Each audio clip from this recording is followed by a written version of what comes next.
ओम श्री गणेशाय नमः। आप सभी का हमारे YouTube चैनल पर हार्दिक स्वागत है। आज संकष्टी गणेश चतुर्थी पर आइए सुने गणेश चतुर्थी व्रत की पौराणिक कथा, पूजा विधि और गणेश चालीसा पाठ। तो प्रेम से बोलें गणेश जी महाराज की जय हो। हिंदू धार्मिक मान्यता के अनुसार हर महीने की कृष्ण पक्ष की चतुर्थी को संकष्टी चतुर्थी के तौर पर मनाया जाता है।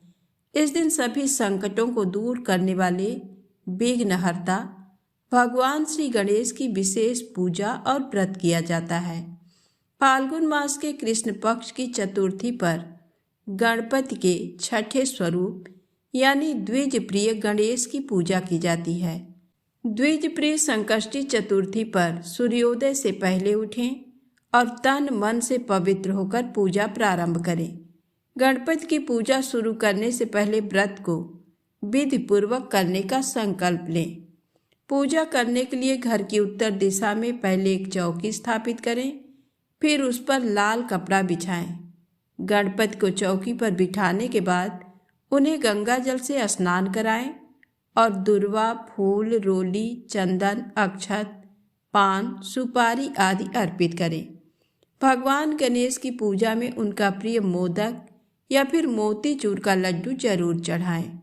भगवान गणेश की साधना में गणपति अथर्वशीर्ष अथवा गणेश चालीसा का पाठ अवश्य करें। भगवान गणेश की पूजा में दुर्वा का इस्तेमाल करना बहुत शुभ माना जाता है। बगैर दुर्वा के गणपति जी की पूजा अधूरी मानी जाती है। भगवान गणेश को जल्दी प्रसन्न करने के लिए उनकी पूजा में अक्षत का इस्तेमाल अवश्य करना चाहिए, लेकिन इस बात का ध्यान रखें कि पूजा में इस्तेमाल किए जाने वाले अक्षत टूटे ना हो। मान्यता है कि बिना अक्षत गणपति पूजा अधूरी मानी जाती है। अब आइए सुने गणेश जी की पौराणिक कथा। एक समय की बात है, किसी गांव में एक विष्णु शर्मा नाम के ब्राह्मण रहते थे। वह वेदों के ज्ञाता थे और उनके 7 पुत्र थे, जिनमें से 6 पुत्र संपन्न थे, लेकिन एक पुत्र गरीब था। उनके सभी बेटे अलग अलग रहते थे। विष्णु शर्मा अपने हर एक पुत्र के घर एक एक दिन भोजन करते थे। धीरे धीरे वह वृद्ध होकर दुर्बल हो गए। वह अपनी पुत्र वधू द्वारा अपमानित होकर रोते रहते थे। एक बार विष्णु शर्मा ने गणेश चौथ का व्रत रखा और अपने सबसे बड़ी बहू के घर पहुंचे और बोला, बहू, मैंने आज गणेश चौथ का व्रत किया है, तुम पूजा का सामान इकट्ठा कर दो। भगवान गणेश खुश होकर तुम पर कृपा करेंगे। ये सुनकर बहू कठोर वाणी में बोली, पिताजी, मुझे तो घर के कार्यों से ही फुर्सत नहीं है। मेरे पास इन फिजूल के कामों के लिए समय नहीं है। आप तो हमेशा कुछ ना कुछ काम बताते रहते हो। मैं नहीं जानती आपके गणेश जी को। सबसे बड़ी बहू से डांट सुनकर विष्णु शर्मा अपनी सभी बहू के घर गए, परंतु सभी ने उन्हें डांटकर भगा दिया। वह बहुत दुखी हुए और अंत में अपनी छोटी बहू के घर गए। छोटी बहू के घर भी वे समझाते हुए बोले, बहू रानी, सब बहुओं ने तो मुझे डांट कर घर से निकाल दिया। अब मैं कहाँ जाऊं? तुम्हारे पास तो मेरे व्रत की सामग्री लाने के भी पैसे नहीं हैं। बहू बोली, पिताजी, आप परेशान ना हो और अपनी इच्छा पूर्वक व्रत करें। आपके साथ मैं भी व्रत करूंगी। ऐसा कहकर छोटी बहू पड़ोसन से व्रत की सामग्री मांगने गई। उसने अपने ससुर जी के साथ पूजन किया। पूजन के बाद खाने की कमी से खुद भूखा रहकर ससुर को खाना खिलाया और खुद भूखी ही सो गई।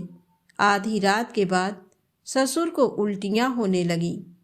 वो रोने लगी, बोली, पिताजी, मेरे बनाए हुए खाने से आपको उल्टियां होने लगी।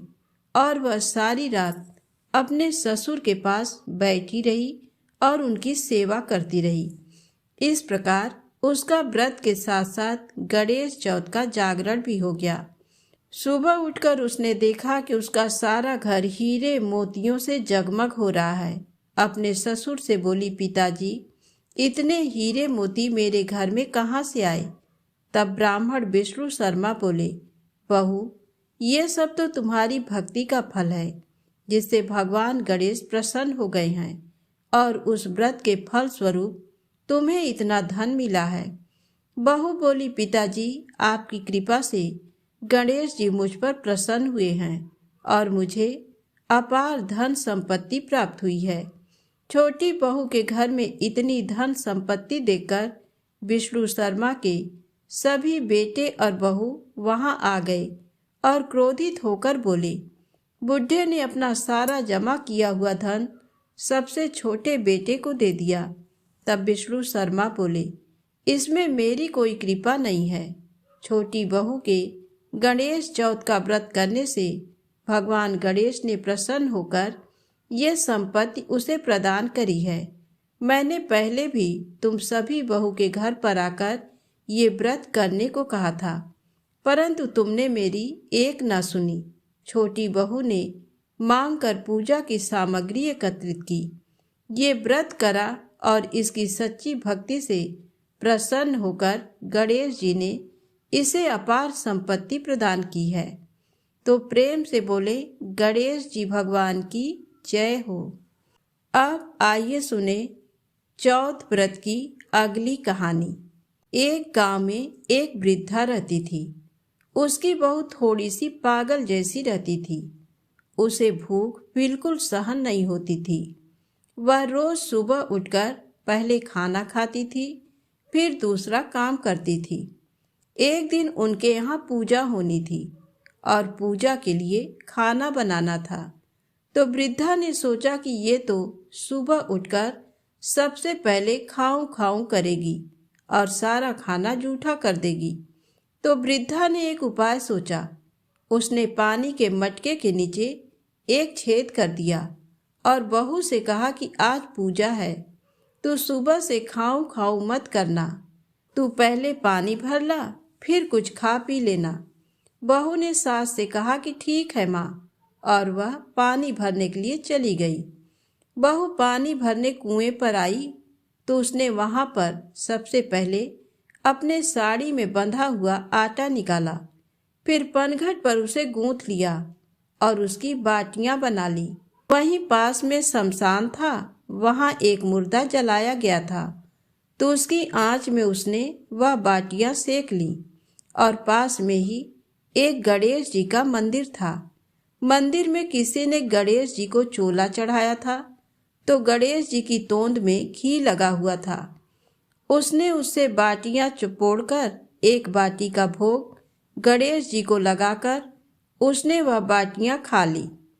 उसके बाद वह आराम से अपने घर चली गई।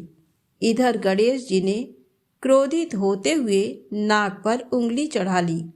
फिर उसके बाद कोई उधर से निकला तो उसने देखा कि गणेश जी ने नाक पर उंगली चढ़ा रखी है। तो उसने गांव में जाकर सबसे कह दिया कि गणेश जी ने नाक पर उंगली चढ़ा ली। अब गणेश जी की नाक पर से उंगली उतारने के लिए सभी लोग प्रयास करने लगे। कोई गणेश जी के पाठ करने लग गया, कोई हवन कर रहा है ताकि गणेश जी नाक पर से उंगली हटा लें, पर गणेश जी ने नाक पर से उंगली नहीं हटाई। अब ये बात राजा तक पहुंच गई। राजा ने बड़े बड़े पंडित और ज्योतिष बुलवाए, पर वह भी गणेश जी की नाक से उंगली नहीं हटा पाए। अब राजा ने पूरे राज्य में मुनादी करवा दी कि जो भी गणेश जी की नाक पर से उंगली हटाएगा उसे 5 गांव की जागीर दे दी जाएगी। अब राज्य में सभी लोग अपनी अपनी तरफ से प्रयास करने लगे, पर गणेश जी ने नाक से उंगली नहीं हटाई। सभी लोग थक हार गए। आखिर में बुढ़िया की बहू बोली कि माँ, आप कहो तो मैं गणेश जी की नाक से उंगली हटा सकती हूँ। तो वृद्धा हंसने लगी कि बड़े बड़े पंडित और ज्योतिष गणेश जी की नाक से उंगली नहीं हटा पाए, तुम कैसे हटा दोगी? परंतु हो सकता है कि ऐसा हो जाए। तभी एक आदमी ने कहा कि एक बार इसे भी मौका दो, इसे भी प्रयास कर लेने दो, हो सकता है कि ये गणेश जी की नाक पर से उंगली हटा दे। बहू ने कहा, पर मेरी एक शर्त है कि मेरे घर से गणेश जी के मंदिर तक एक बड़ा पर्दा लगाया जाए। तो लोगों ने कहा ठीक है, और घर से मंदिर तक पर्दा लगवा दिया। अब बहू ने अपने घाघरे में धोना यानी कपड़े धोने का हथियार छिपाकर मंदिर गई। मंदिर में धोना निकालकर गणेश जी से बोली, कार्य कार्य गणेशिया। अपने घर से आटा लाई, पनघट पर आटा गूथा, मरे मुर्दे की आग पर बाटियां सेकी। तुम्हारी तोंद से जरा सा घी ले लिया तो तूने नाक पर उंगली चढ़ा ली।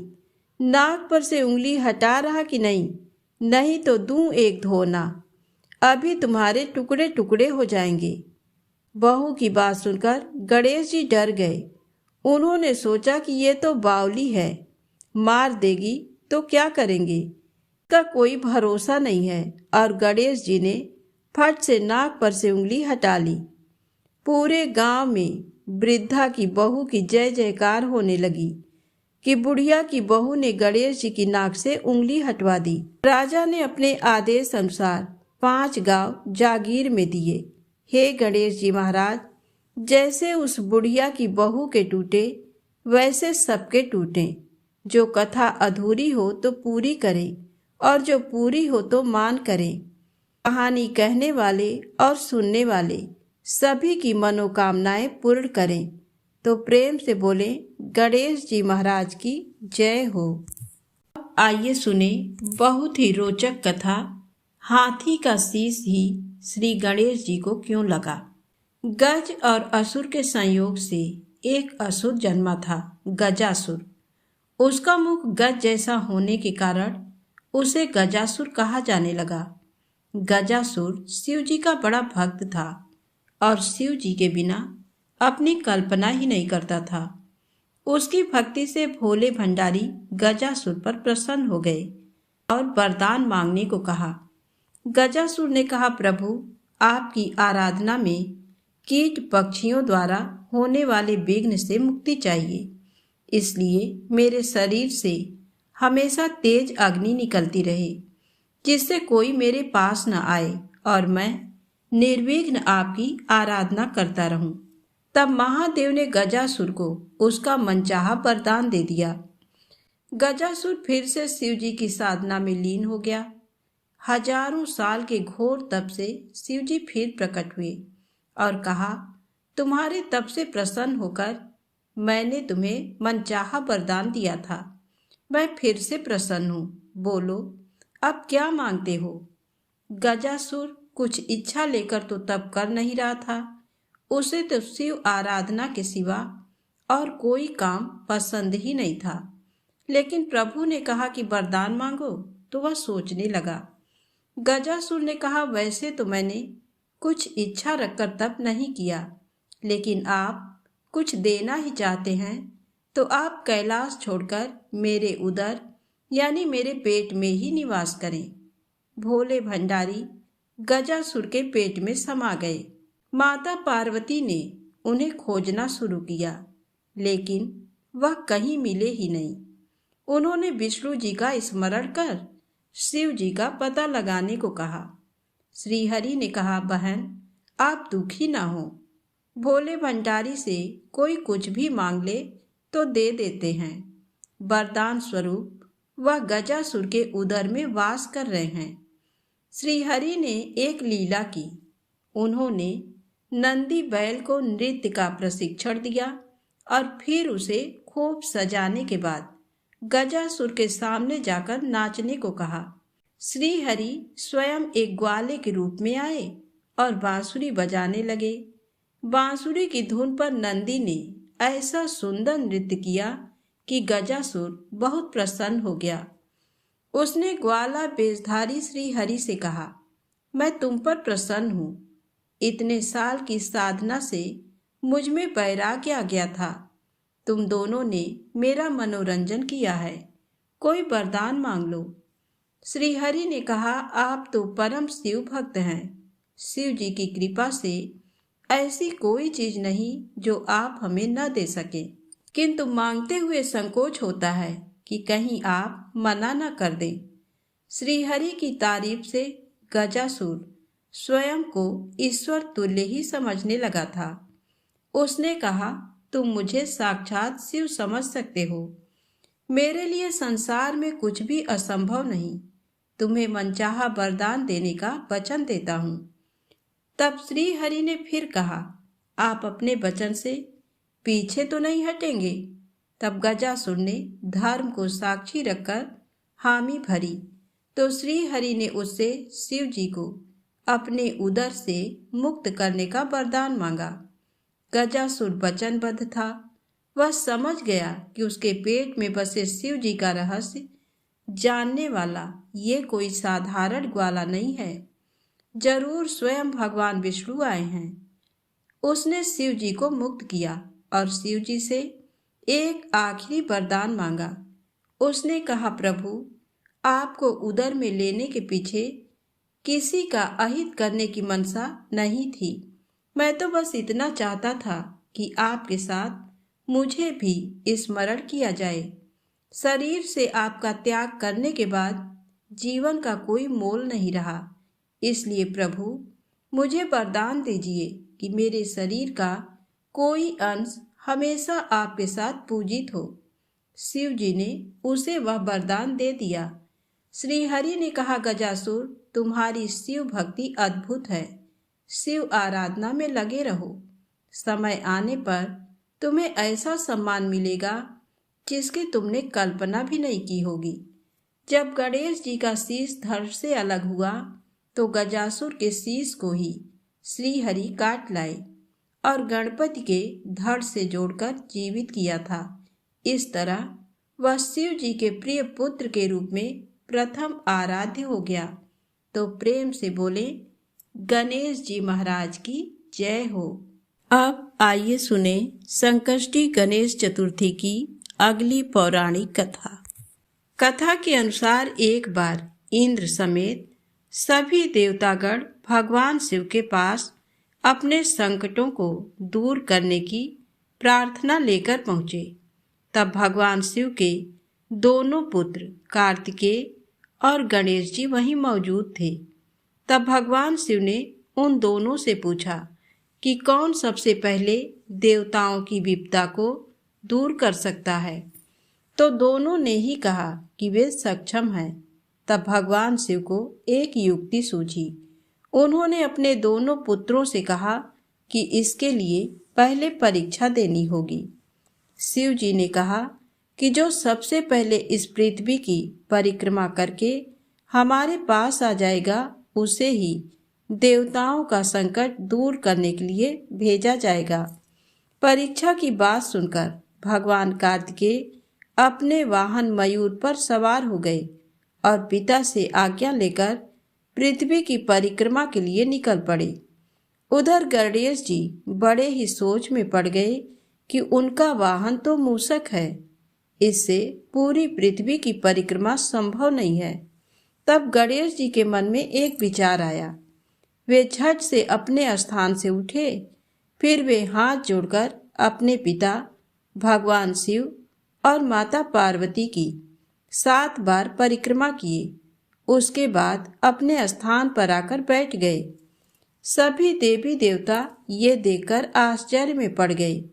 कुछ समय बाद कार्तिकेय जी पृथ्वी की परिक्रमा करके कैलाश पर आए और स्वयं को विजेता घोषित करने लगे। इसी बीच शिव जी ने गणेश जी से पूछा कि तुमने पृथ्वी की जगह अपने माता पिता की परिक्रमा क्यों की? इस पर गणेश जी ने कहा कि माता पिता के चरणों में ही समस्त लोक बसता है। छोटे पुत्र का उत्तर सुनकर शिव जी बड़े प्रसन्न हुए। उन्होंने गणेश जी को देवताओं का संकट दूर करने के लिए भेजा। महादेव ने गणेश जी को वरदान दिया कि जो भी व्यक्ति चतुर्थी के दिन तुम्हारी पूजा करके रात्रि में चंद्रमा को अर्घ्य देगा, उसके सभी पाप मिट जाएंगे, विपदाएं दूर होंगी और समस्त मनोकामनाएं पूरी होंगी। जीवन में सुख और समृद्धि में वृद्धि होगी। इस व्रत कथा को पढ़ने के बाद गणेश जी से प्रार्थना करें कि हे गणेश जी महाराज, आप हमारे संकटों को दूर करके जीवन में सुख और समृद्धि दें। तो प्रेम से बोलें, गणेश जी महाराज की जय हो। अब आइए सुने चौथ माता की पौराणिक कथा। एक बार एक शहर में एक व्यापारी रहा करता था। व्यापारी बहुत ही आलसी किस्म का इंसान था। उसके पास उसके दादा परदादा की कमाई हुई दौलत उसको विरासत में मिली थी, जिसके कारण वह व्यापारी कोई काम धंधा नहीं किया करता था।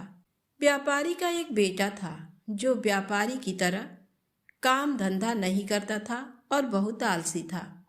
व्यापारी ने अपने बेटे का विवाह एक अच्छी, सुंदर और सुशील कन्या से किया था। विवाह होने के बाद भी व्यापारी का बेटा कुछ नहीं करता था। वह घर पर आलसी बना पड़ा रहता था।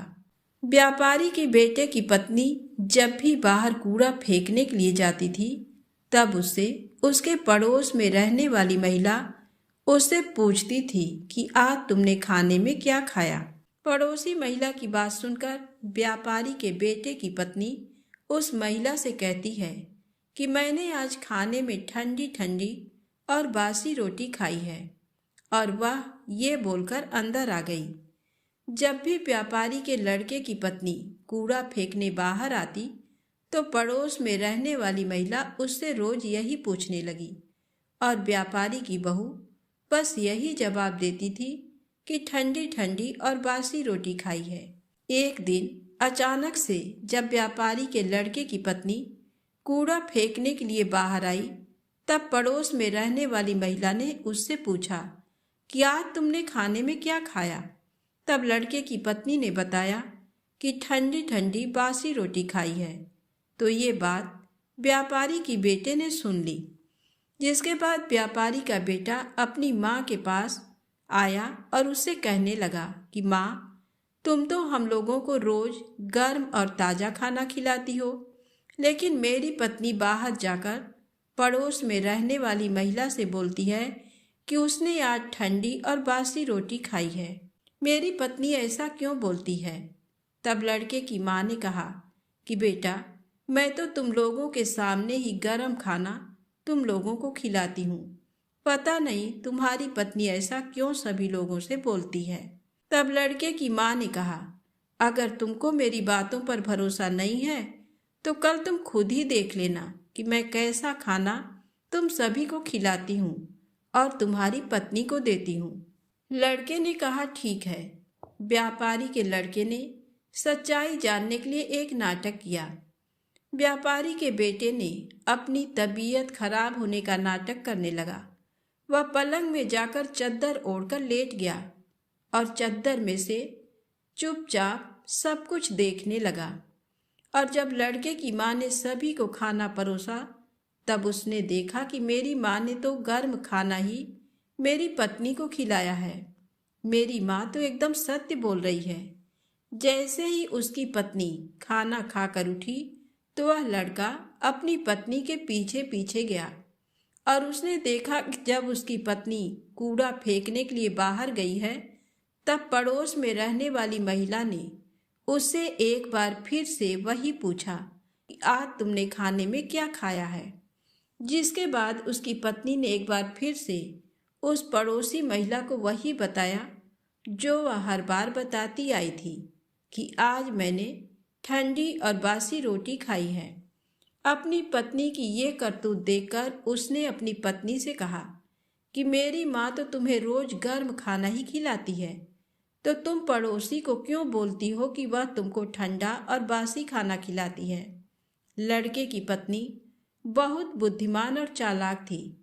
उसने अपने पति को समझाया कि ना तो आप बाहर जाकर पैसे कमाते हो और ना ही आपके पिताजी बाहर जाकर पैसे कमाते हैं।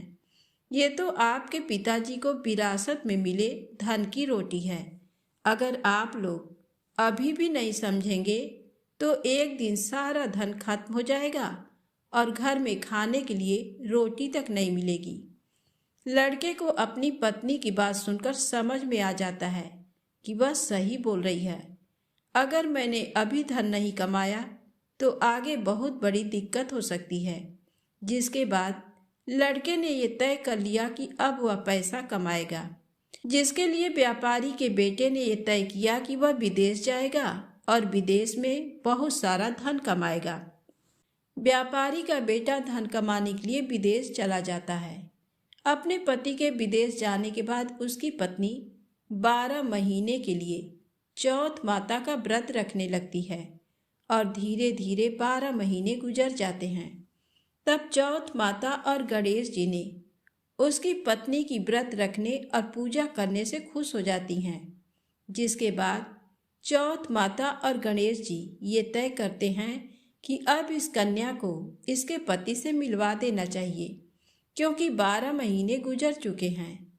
जिसके बाद चौथ माता और गणेश जी एक बार जब व्यापारी का बेटा विदेश में अपने घर में गहरी नींद में सो रहा होता है, तब उसके सपने में जाकर चौथ माता ने कहा कि तुम अपने घर चले जाओ, तुम्हारी पत्नी तुमको बहुत याद कर रही है और वह तुम्हारा इंतजार कर रही है। लड़के ने चौथ माता से कहा कि मैं यहाँ से कैसे जा सकता हूँ, मेरा यहाँ पर बहुत सारा व्यापार फैला हुआ है और मेरे जाने के बाद इस व्यापार को कौन देखेगा। चौथ माता ने लड़के से कहा कि तुम चिंता मत करो, कल तुम सुबह एक दिए को जलाकर उसको लेकर अपने साथ बैठ जाना। जिन जिन लोगों को तुमको पैसा देना है वह तुमको पैसे दे जाएंगे और जिन जिन लोगों को तुम्हें पैसा देना है वह तुमसे पैसा ले जाएंगे और इस प्रकार से तुम्हारा सारा व्यापार एक ही दिन में सिमट जाएगा। व्यापारी के लड़के ने चौथ माता की बात मानकर अगले दिन वैसा ही किया जैसा चौथ माता ने उससे करने के लिए कहा था। उसने अपने हाथ में सूरज दीपक जलाकर बैठ गया। जिसके बाद व्यापारी आए, उसको पैसा दे गए और जिसको उसे पैसा देना था वह उससे पैसा ले गए और व्यापारी के लड़के का व्यापार एक ही दिन में सिमट गया।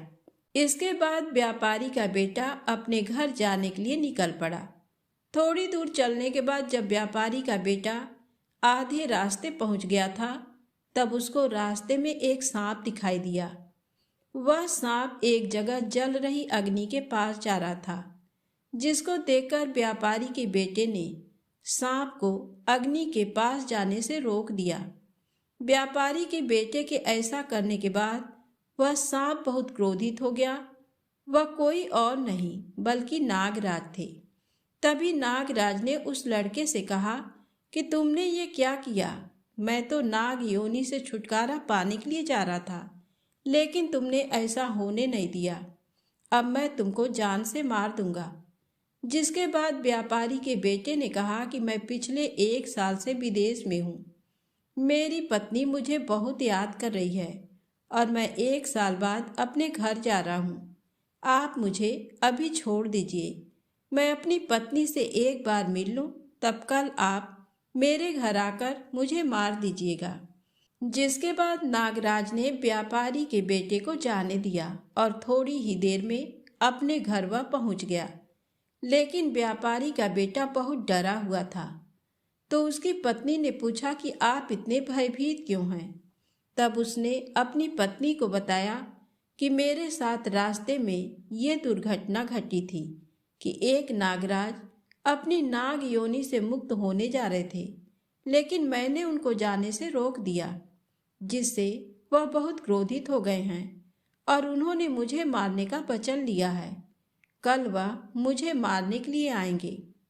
व्यापारी की बेटे की पत्नी बहुत चालाक और बुद्धिमान थी और उसने अपने पति की बात सुनकर अपने घर की सीढ़ियों पर कुछ न कुछ रख दिया।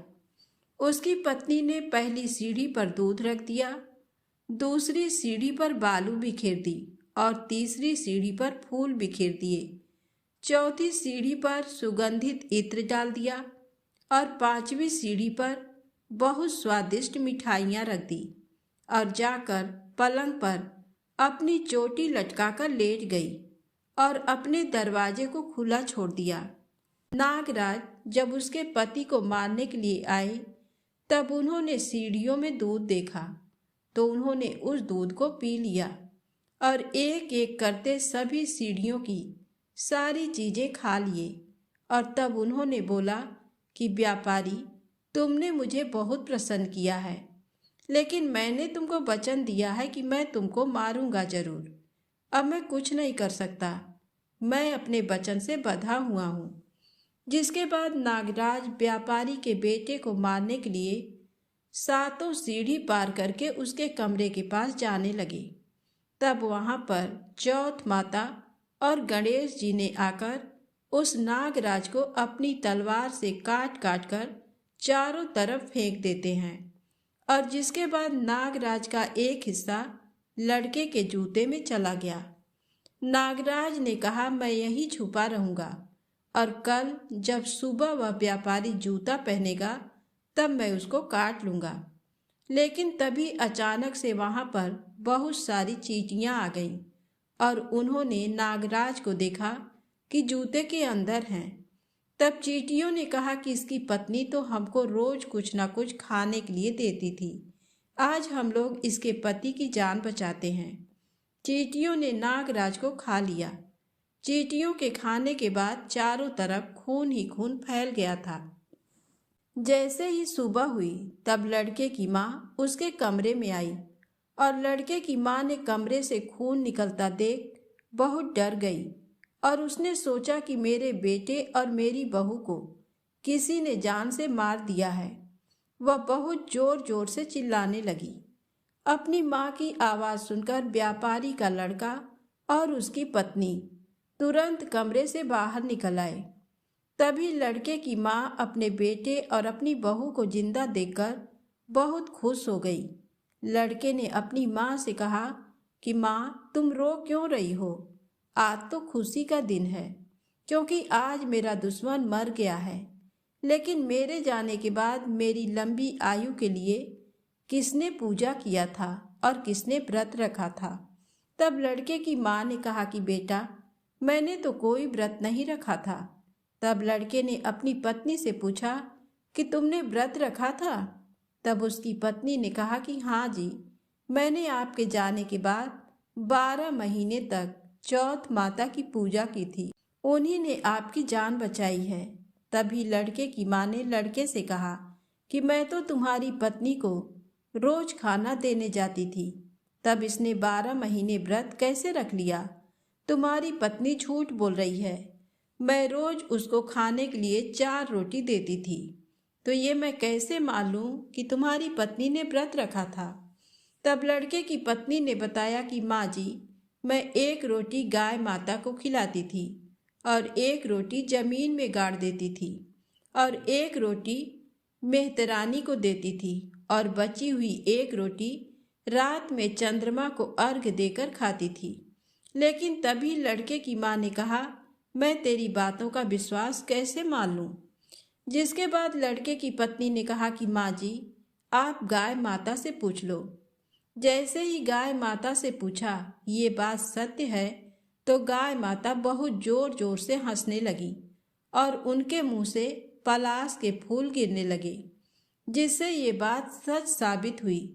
और फिर पत्नी ने जमीन खोदकर देखा तो रोटी की जगह सोने की रोटी थी और ये बात भी सच साबित हुई।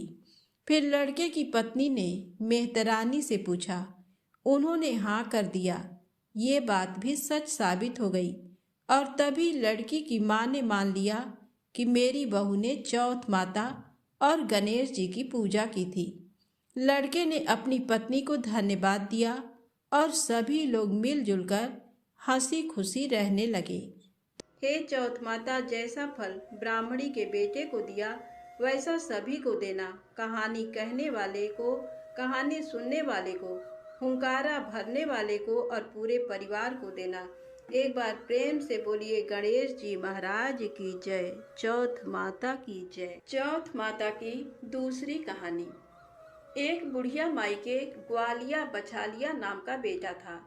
बुढ़िया माई अपने बेटे के लिए 12 महीने की चारों चौथ करती थी। बेटा लकड़ी लेकर आता था और दोनों माँ बेटा उनको बेचकर गुजारा करते थे। बुढ़िया माई रोजाना लकड़ी में से 2 लकड़ी रख लेती और चौथ के दिन बेटे से छुपकर बेचकर सामान लाती थी और 5 पुआ बनाती थी। एक पुआ गणेश जी महाराज को, एक चौथ माता को चढ़ाती, एक ब्राह्मण को और एक अपने बेटे को खिलाती थी और एक पुआ खुद खाती थी। एक चौथ के दिन बेटा अपनी पड़ोसन के घर गया। वह पुआ बना रही थी। जब उसने पूछा कि आज क्या है जो पुए बना रखे हैं, तब वह बोली, मैंने तो आज ही बनाए हैं, पर तेरी माँ तो चारों चौथ को पुए बनाती है। उसने जाकर माँ से पूछा, माँ तू रोज पुए बनाती है, मैं इतनी मेहनत से कमाता हूँ। बुढ़िया माई बोली, मैं तो चौथ माता का व्रत करती हूँ। वह बोला कि तू मुझे रख ले या तो तू चौथ माता को ही रख ले। बुढ़िया माई बोली, मैं तो तेरे लिए ही चौथ का व्रत करती हूँ, इसलिए मैं तुझे छोड़ सकती हूँ, पर चौथ माता को नहीं। जब बेटा घर से जाने लगा तो बुढ़िया माई बोली, तू जा रहा है तो मेरे हाथ में से ये आखा लेते जा, जहाँ संकट आए वहाँ ही पूर देना। बेटे ने सोचा, बात झूठी है, पर ले चलने में क्या बुराई है। वह चलने लगा और वह थोड़ी दूर पहुंचा ही था कि उसने देखा कि खून की नदी बह रही थी। कहीं से भी रास्ता नहीं मिला तो आँखा पूर कर बोला कि चौथ माता, अगर तू सच्ची है तो रास्ता हो जाए। ऐसा कहते ही झट से रास्ता मिल गया। आगे गया तो घनघोर अंधेरा उजाड़ फैला हुआ था। उसने मन में सोचा कि मुझे शेर बघेरे खा जाएंगे, इसलिए वह आँखा पूर कर बोला, चौथ माता मुझे रास्ता मिल जाए, और तब जल्दी से रास्ता मिल गया। वह आगे चला गया। जाते जाते एक राजा की नगरी में पहुंचा। वहां का राजा रोजाना एक आदमी की बलि देता था। वह एक बुढ़िया माई के पास गया। वह बुढ़िया माई रोती जा रही थी और पुए बना रही थी। लड़के ने बुढ़िया माई से पूछा कि बुढ़िया माई क्यों रो रही हो? तो बुढ़िया माई ने जवाब दिया कि मेरे एक ही बेटा है जिसकी कल राजा बलि देने वाला है, मैं उसी के लिए पुए बना रही हूँ।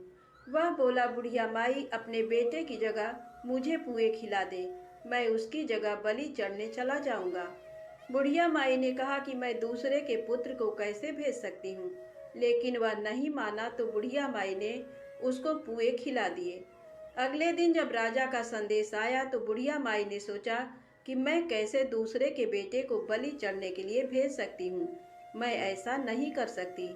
लेकिन बाहर की आवाज़ सुनकर वह जाग गए और राजा के आदमियों के साथ चला गया।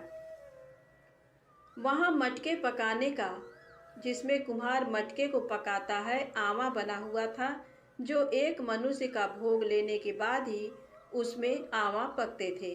उन सब ने मिलकर सबको आवा में चुन दिया। वह आँखा पूर कर हाथ में बैठ गया।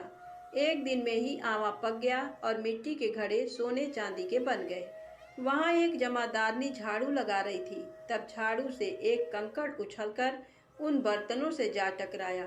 तब जमादारनी ने राजा को जाकर बताया कि आपका आवा तो पक गया है। तब राजा ने सोचा कि आवा तो 8 दिन में पकता है, आज एक ही दिन में कैसे पक गया।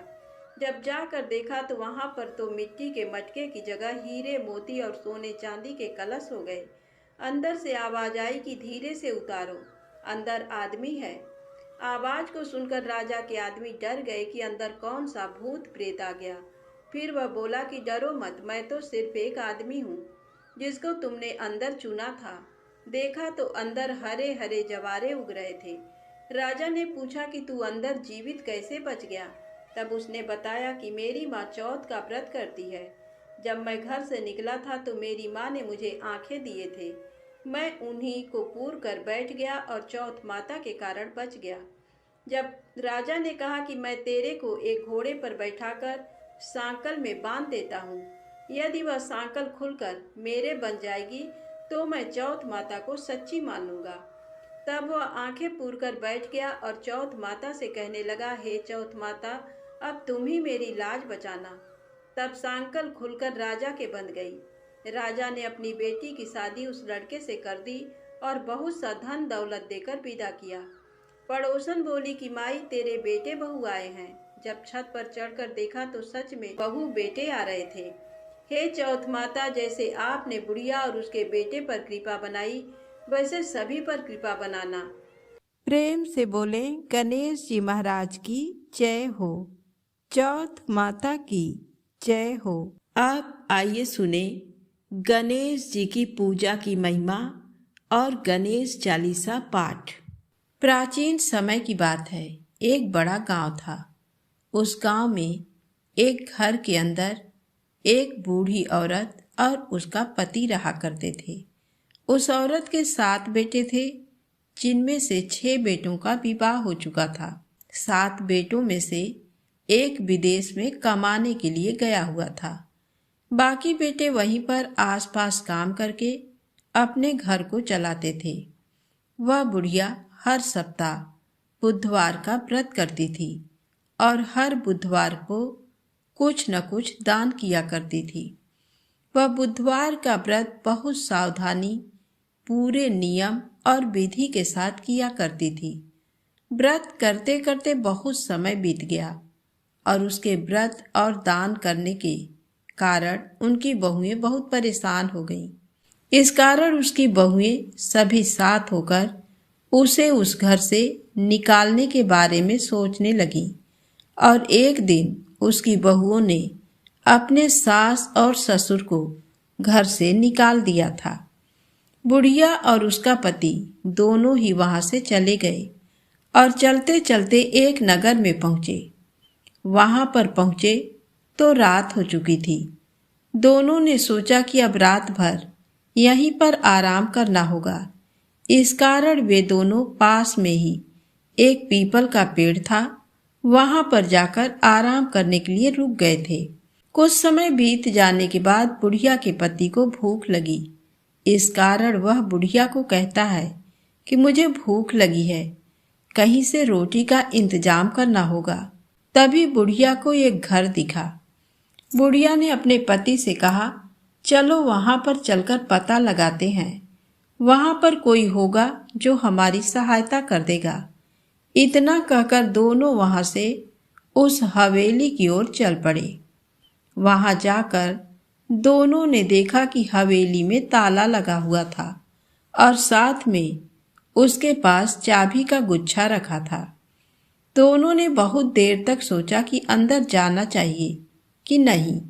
बाद में दोनों ने ताला खोला तो ताला खुल गया। दोनों अंदर गए और हवेली के अंदर दरवाजे के पास ही लाइट जलाने का बोर्ड लगा था। उन्होंने लाइट जलाई तो देखा कि हवेली बहुत चमक रही थी और उसके अंदर बहुत बड़ा एक हॉल था। एक खाना खाने की टेबल थी और बहुत सारे कमरे थे। दोनों ये देखकर हैरान हो गए कि इतना बड़ा घर है। दोनों ने सोचा कि भगवान गणेश जी ने हमें ये घर रहने के लिए दिया है। बुढ़िया ने देखा कि वहां उस घर में भगवान गणेश जी का मंदिर है। वह वहां पर गई और भगवान को धन्यवाद कहा। तो भगवान गणेश जी ने कहा कि हे बुढ़िया माई, मैं तेरे इस व्रत करने से प्रसन्न हो गया हूँ। इस कारण मैंने तुम्हें ये घर रहने के लिए दिया है। इतना कहकर वे वहां से चले गए। दोनों पति पत्नी ने खाना खाया और खाना खाने के बाद वहीं सो गए। कुछ दिन बीत जाने के बाद बुढ़िया ने सोचा कि गणेश जी की कृपा से हमें सब कुछ मिला, बस एक गाय और होती तो अच्छा रहता। ये सोचते हुए वह सोने के लिए चली गई और रात को बुढ़िया माई को एक गाय की आवाज सुनाई दी। तो वह अपने पति से कहती है कि यहाँ आसपास कोई गाय नहीं है, फिर भी मुझे गाय के बोलने की आवाज सुनाई दी। तब उसके पति ने कहा कि सुनाई तो मुझे भी दे रही है। तब दोनों हवेली से बाहर आए तो देखा कि गाय उनके घर के सामने खड़ी है और उसका बछड़ा दूध पी रहा है। तब बुढ़िया माई ने अपने पति से कहा कि भगवान गणेश जी ने ही हमें ये गाय दी है। मैं सुबह ही तो सोच रही थी कि हमारे पास सब कुछ हो गया है, पर गाय की कमी है। इस कारण भगवान गणेश जी ने मेरी मन की पुकार सुनकर हमें गाय दी है। दोनों वहां पर खुशी से रहने लगे। इधर उनके बेटों और बहुओं को खाना तक नसीब नहीं हो रहा था। उनके बुरे दिन प्रारंभ हो चुके थे। उनका घर बिक चुका था। इस कारण उन्होंने सोचा कि अब इस गांव में हमें नहीं रहना चाहिए। ऐसा सोचकर वे वहां से चल पड़े। चलते चलते उसी नगर में पहुंचे जहां पर उनके माता पिता रहते थे। वे उस नगर में पहुंचे तो रात हो चुकी थी। वहां पर उसी पीपल के पेड़ के नीचे आराम करने के लिए रुक गए थे, जिसके नीचे उनके माता पिता रुके थे। रात को वहां पर उन्हें नींद आ गई थी और जब सुबह हुई तो उनके साथ छोटे बच्चे थे। वे अपने माता पिता से कहते हैं कि माँ, हमें भूख लग गई है, कुछ खाने को चाहिए। तब उनमें से छोटे भाई ने कहा कि मैं वो सामने जो हवेली दिख रही है उसमें से कुछ खाने के लिए लाता हूँ। वह उस हवेली में गया और दरवाजा खटखटाया तो उसकी माँ ने दरवाजा खोला। उसकी माँ ने अपने पुत्र को पहचान लिया था, पर उसके बेटे ने अपनी माँ को नहीं पहचाना और कहा कि माताजी, कल से बच्चे भूखे हैं, कुछ खाने के लिए मिल सकता है क्या? उसकी माँ ने कहा, हाँ जरूर, पर तुम्हारे साथ जो भी है उन्हें बुलाकर यहाँ ले आओ। वह अपने बड़े भाई और भाभियों को जाकर कहता है कि वहाँ पर एक माताजी रहती हैं, जिसने कहा है कि तुम्हारे साथ जो कोई है उसे यहाँ पर ले आओ और भोजन कर लो। इतना सुनकर उसकी बहुएं जल्दी से वहां पहुंच गईं। साथ में उनके पति व बेटे भी चले गए। जब वहां पर वे पहुंचे तो उस बुढ़िया माई ने उनसे कहा कि पहले स्नान कर लो। तो उनके बेटे व बहुओं ने कहा कि हमारे पास तो पहनने के लिए कुछ वस्त्र नहीं है, हम स्नान करके क्या पहने। तो वह बुढ़िया माई बोली, तुम कपड़ों के बारे में मत सोचो, मैं तुम्हें दे दूंगी। उसने उन्हें कपड़े लाकर दिए तो वे स्नान करके आए। तब बुढ़िया ने एक जगह पर सबको बैठाकर खाना परोसा। तो बुढ़िया माई के सबसे छोटे बेटे ने कहा कि माताजी, आपको देखकर मुझे मेरी माँ की याद आ गई। तब बुढ़िया माई ने कहा कि बेटे, अब कहाँ है तेरी माँ? तब वह बोला कि मेरी माँ इस दुनिया में नहीं है, वह मर चुकी है। तब उस बुढ़िया माई ने कहा कि तेरी माँ मरी नहीं है, मैं ही तेरी माँ हूँ। तेरे भाइयों और भाभियों ने तो मुझे घर से निकाल दिया था, पर मैंने भगवान गणेश जी के बुधवार के व्रत किए थे, इस कारण आज इस जगह पर सुख शांति के साथ रह रही हूँ। इतना सुनकर उसकी बहुओं ने कहा कि माताजी, हमें क्षमा कर दें। तब बुढ़िया ने कहा कि मैंने तो तुम्हें कब का क्षमा कर दिया था। और इस प्रकार भगवान गणेश जी का व्रत करने से सभी की मनोकामना अवश्य ही पूरी होती है और घर में सभी कार्य अच्छे होते हैं। तो प्रेम से बोले गणेश जी महाराज की जय हो।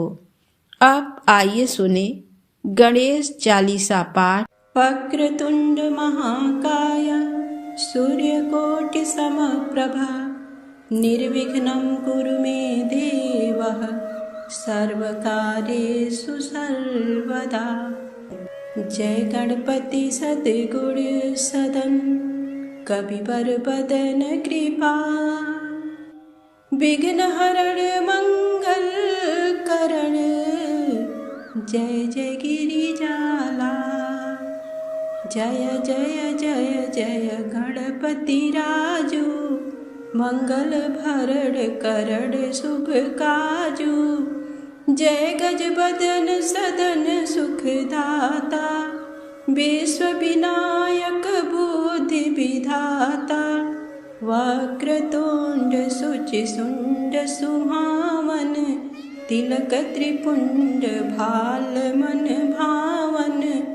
राजित मणि मुक्तन उर्माला स्वर्ण मुकुट सिर नयन विशाला। पुस्तक पाणि कुठार त्रिशूलम मोदक भोग सुगंधित फूलम। सुंदर पीतांबर तन साजित चरण पादुका मुनि मन राजित।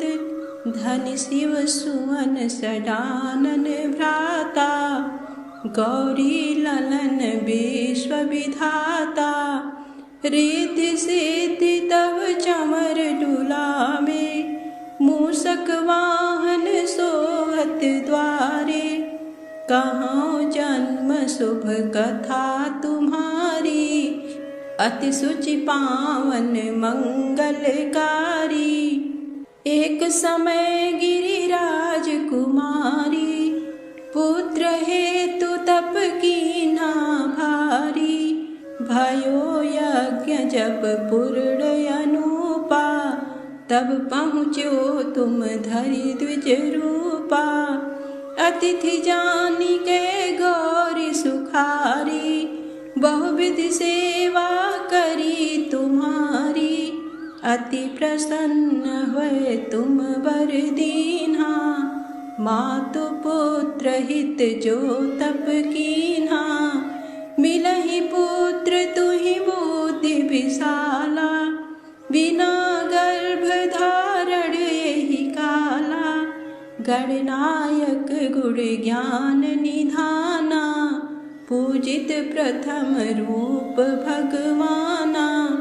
अस कही अंतर धान रूप हुए, पलना पर बालक स्वरूप हुए, बनि शिशुरुदन जबहि तुम ठाना, लखि मुख सुख नहीं गौरी समाना। सकल मगन सुख मंगल गावही, नभते सुरन सुमन बरसावही, शंभु माँ बहुदान लुटावही, सुर मुनि जन सुत देखन आवही। लखि अति आनंद मंगल साजा, देखन भी आए शनि राजा, निज अवगुण गुनि शनि मन माही, बालक देखन चाहत नाही। गिरजा कछु मन भेद बढ़ायो, उत्सव मोर न शनि तुहि भायो, कहन लगे शनि मन सकुचाई, का करिहाँ शिशु मोहि दिखाई। नहीं विश्वास उमा कर भयऊ, शनि सो बालक देखन कहेऊ, पड़तहि शनि दृग कोड प्रकाशा, बालक सिर उड़ी गयो आकाशा। गिरिजा गिरी विकल होए धरड़ी, सो दुख दशा गयो नहीं वरड़ी, हाहाकार मचो कैलासा, शनि कीन्यो लखि सुत को नासा। तुरत गरुड़ चढ़ी विष्णु सिधाए, काटी चक्र सो गज सिर लाए, बालक के धड़ ऊपर धार्यो, प्राण मंत्र पढ़ शंकर डार्यो। नाम गणेश शंभु तब कीन्हे, प्रथम पूज्य बुद्धि निधि बर दीन्हे, बुद्धि परीक्षा जब शिव कीना, पृथ्वी की प्रदक्षिणा लीना। चले खडानन भरमि भुलाई, रची बैठे तुम बुद्धि उपाई, चरण मातु पितु के धर लीने, तिनके साथ प्रदक्षिण कीने। धनि गणेश कहि शिवहि हर से, नभते सुरन सुमन बहु बरसे। तुम्हरी महिमा बुद्धि बढ़ाई, शेष सहस मुख सकै न गाई। मैं मतिहीन मलिन दुखारी, करहु कवन विधि विनय तुम्हारी। भजत राम सुंदर प्रभु दासा, लख प्रयाग ककरा दुर्वासा। अब प्रभु दया दीन पर कीजय, अपनी शक्ति भक्ति कछु दीजय। श्री गणेश यह चालीसा, पाठ करे धर ध्यान, नित नव मंगल गृह बसे, लहे जगत सन्मान। संवत अपन सहस्रदश, ऋषि पंचमी दिने, पूरण 40 भयो, मंगल मूर्ति गणेश। ओम श्री गणेशाय नमः।